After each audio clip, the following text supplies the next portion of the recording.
This is Domain 4, Configuration Management of the Cybersecurity Maturity Model Certification, or CMMC.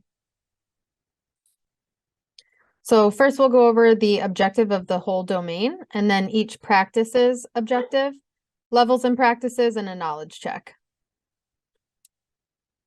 So our domain objective for configuration management focuses on defining the configuration and change management processes.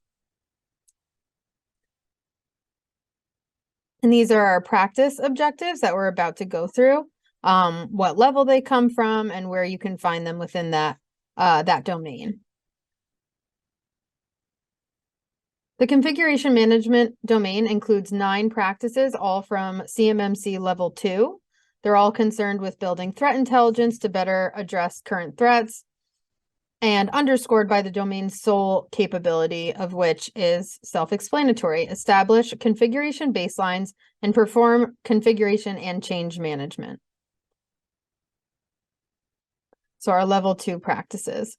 First off, we have system baselining.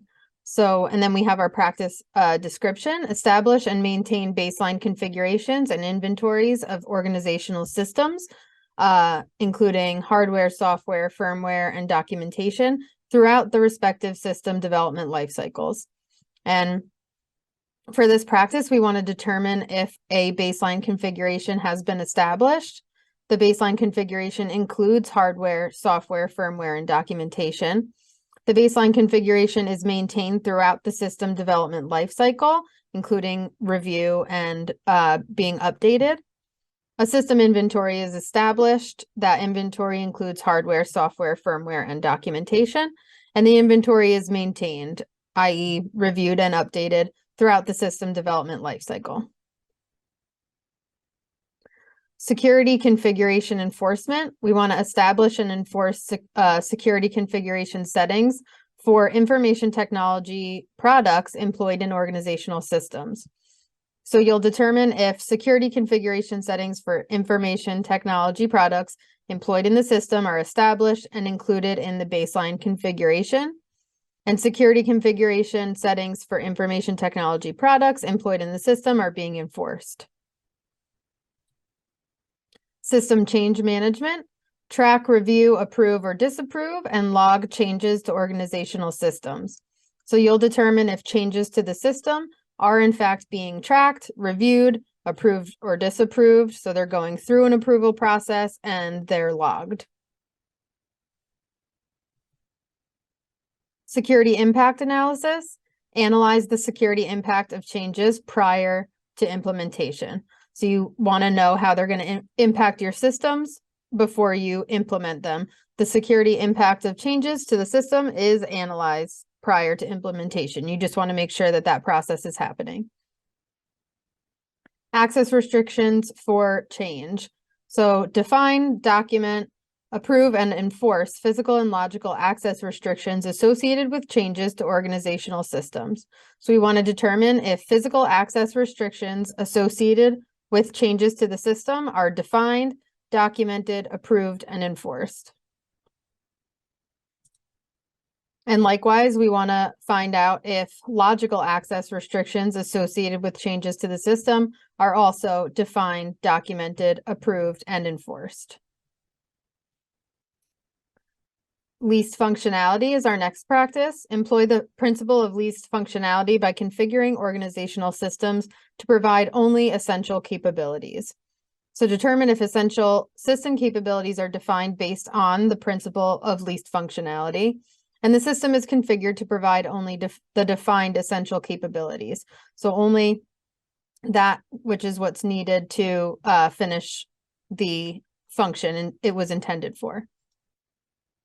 Non-essential functionality.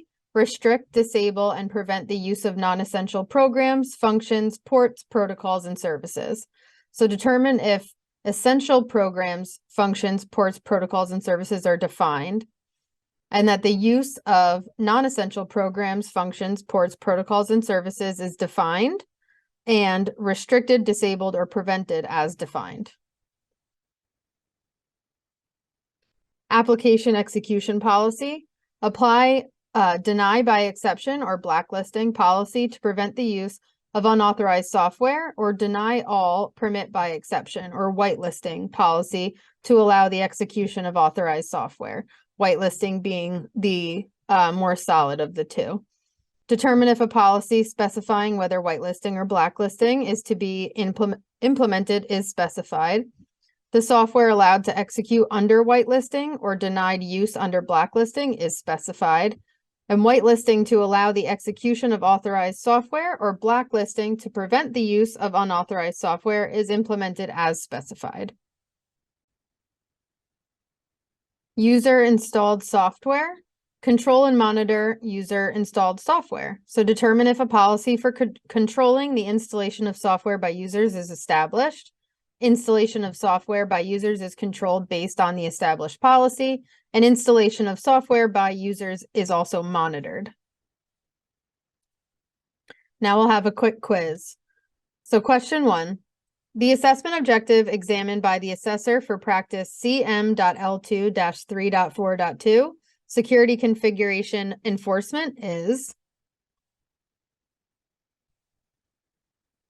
and our answer for question 1 is C, to determine the security configuration settings for information technology products employed in the system are enforced.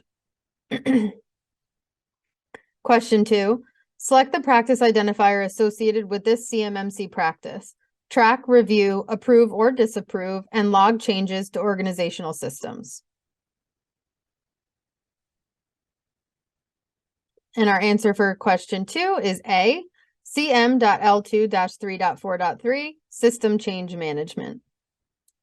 Question 3, describe CMMC practice identifier CM.L2-3.4.4, Security Impact Analysis. And our answer here is C, analyze the security impact of changes prior to implementation. Question 4, select the practice identifier associated with this CMMC practice. Define, document, approve, and enforce physical and logical access restrictions associated with changes to organizational systems. And our answer for question 4 is D, access restrictions for change, which can be found at CM.L2-3.4.5. And question 5, describe CMMC practice identifier application execution policy found at CM.L2-3.4.8.